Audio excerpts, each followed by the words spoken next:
মুহাম্মদ সাল্লাল্লাহু আলাইহি ওয়াসাল্লামের সাহাবা। তাদের গুণাবলী কি? বলবে তাদের দিল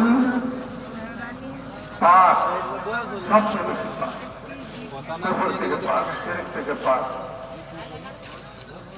সিনা হাসাদ থেকে পাক, হিংসা থেকে পাক, দুশ্মনী থেকে পাক,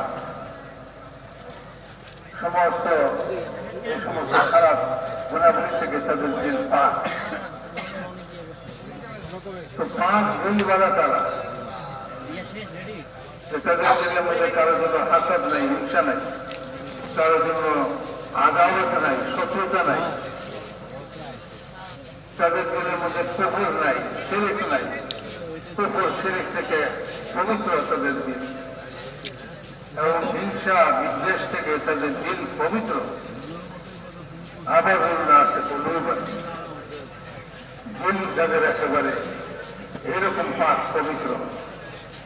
মেরে মহতরম দোস্তার বুজুর্গ, বলে যে দিলের মধ্যে কোনো হিংসা নাই কারো প্রতি, দিলের মধ্যে কারো প্রতি দুশ্মনী নাই।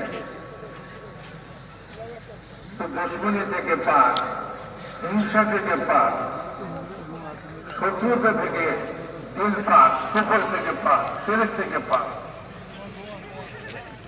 রাসূল পাক সাল্লাল্লাহু আলাইহি ওয়াসাল্লাম মদিনাতে মুহাজির আর আনসার